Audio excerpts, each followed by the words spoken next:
Hello, मैं आराधना हाजिर हूँ फिर एक नई कहानी लेकर। ये कहानी है एक मोची बहुत जो है तल्लीन होकर के अपना काम करता था, बहुत निष्ठा से अपना जो है दिन भर अपना जूते सिलता था और जो है साथ ही भजन गुनगुनाता रहता था। तो बहुत मीठे भजन गाता था, सब लोग उसके भजन से प्रसन्न होकर उसके दुकान पे भीड़ लगी रहती थी। रोज़ जो है सब लोग उसके यहाँ जो है ना जूता कुछ ना कुछ बहाने से लेके पहुँचा करते थे। मतलब उनके यहाँ भीड़ ज़्यादा रहती थी मोची पे। तो जो है दुकान उसकी अच्छी खासी चल रही थी। तो है उसी मोची की दुकान के पास ही जो है एक बहुत अच्छा सा सेठ जी का घर था। तो जो है उनकी हवेली थी, मतलब तो उस हवेली में जो सेठ जी रहते थे रोज़ उधर से निकलते थे, आते जाते मोची को देखते थे कि उसकी दुकान पे इतनी भीड़ आती है, वो इतने अच्छे भजन सुनाता है कि लोग उसे उसके पास पहुंच जाते हैं अपना जो है जूता चप्पल ठीक कराने के लिए। तो जो है रोज़ का यही हाल था। सेठ जी जब उधर से जाते आते जाते उसको देखा करते थे, मुस्कुरा के निकल जाते थे। एक बार सेठ जी की तबीयत ख़राब हो गई, बहुत ज़्यादा ख़राब हो गई। जितने शहर में नीम हकीम डॉक्टर सब थे सब आते गए, सबको बुलाया गया, कोई उन्हें ठीक ही नहीं कर पा रहा था। तभी जो है सेठ जी की जो है अपना रूम उन्होंने चेंज किया, इधर की ओर कर लिया, दूसरी तरफ जो है वहाँ पे कर लिया कि शायद हो सकता है माहौल में चेंज हो, वहाँ जो है भीड़ भाड़ ज़्यादा है, इसलिए जो है उन्हें नहीं अच्छा लग रहा होगा। तो जो है दूसरी जगह जब उनका बेड लगाया गया तो वहाँ से मोची का जो है दुकान बहुत एकदम सामने ही दिखाई देता था। तो जब मोची भजन गाता था तो उनके कानों में उसकी आवाज़ बहुत जो है सुनाई देती थी। तब उन्होंने पहली बार ध्यान से सुना उसकी जो है आवाज़ को, और भजन उसके मुँह से बहुत उन्हें भी बहुत अच्छा लगा। तो वह रोज़ सुनते थे वही भजन, और सुनते सुनते उनकी तबीयत में थोड़ा सुधार होने लगा, दवाएं असर करने लगी।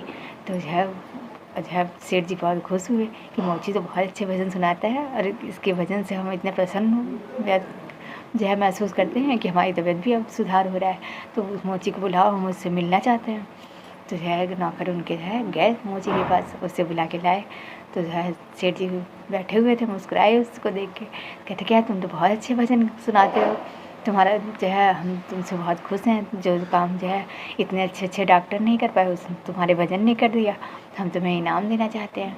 तो उन्होंने अपने जो है मुनीम से कह के पैसे निकलवाए और जो है उसे गड्डी जो है दिया, जो है करीब 10,000 की, और जो है मोची को दिया। तो मोची बहुत खुश हुआ, उसने कुछ नहीं बोला। इतने पैसे उसने कभी देखे नहीं थे ज़िंदगी में। झोले में रख के छुपा के वो ले करके अपने वहाँ पहुँचा। अब वो फिर जो है जब जो है पैसे लेके वो आ गया, तब उसके बाद जो है अब वो परेशान था कि कहाँ रखें इसे। सोचे कि अगर हम लिए रहेंगे तो कोई हमसे छीन लेगा, और कहीं रखेंगे तो चोर न चुरा ले जाए। मेरे पास तो झोपड़ी ही है और संदूक बंदूक भी नहीं है रखने के लिए। फिर सोचे कि जो है जाएँ दुकान पे सुनार के यहाँ मुनीम को दे आएँ, वहाँ पे वो जो है अपनी तिजोरी में रख लेगा, वहाँ सेफ रहेगा। तो जो है फिर सोचा कि कहीं उसके मन में लालच आ गया तो वो हड़प लेगा, फिर हमें देगा ही नहीं। अब वो परेशान था, 4-5 दिन सोचते विचारते रह गया और काम पे भी नहीं गया, अपना दुकान भी उसने नहीं लगाई और ना ही जो है भजन गाया। तो अब भजन सुनने को नहीं मिला। सेठ जी भी पूछने लगे मोची नहीं आया क्या, दुकान नहीं खोली क्या। और सब लोगों ने कहा कि नहीं आज मोची नहीं आया। ऐसे 4-5 दिन बीत गए। 4-5 दिन के बाद मोची पहुँचे सेठ जी के पास। अंत में उसने सोचा कि जो है ये पैसा हो सेठ जी को ही दे दे वापस। फिर तो वही सेठ जी के पास पहुँचा, कहता क्या है सेठ जी हमें ये पैसा नहीं चाहिए, आप जो है अपना इनाम रख लीजिए, किसी और ज़रूरतमंद को दीजिएगा। सेठ जी ने क्यों क्या हुआ, और तुम इतने दिन थे कहाँ, हम तुम्हें पूछ रहे थे। तो कह तब उसने बताई सारी बात कि जब से हम इसे लिए हैं हम अपना सब बुद्धि खो गए, बहुत आ गया बिल्कुल, ना हमने काम धंधा किया, ना हमने भजन गाया, और ना ही हम ठीक से खा पी पा रहे हैं। हमें इसी चिंता में लगी है कि कोई हमसे छीन ना ले, हम रखेंगे तो चोर न चुरा ले, मुनीम को देंगे तो हड़प ना ले। तो हम जो है इसे रख ही नहीं पाए और जो है काम भी नहीं कर पाए। तो सेठ जी हंसने लगे, क्या ठीक है। उन्होंने जो है फिर उसे कहा कि तुम जैसे हो वैसे ही रहो, और फिर जो है उन्होंने पैसे वापस रखवा लिए। जो है फिर मोची वैसी तरह अपना काम धंधे में लीन हो गया और भजन सुनाता रहा। सेठ जी की भी तबीयत ठीक हो गई।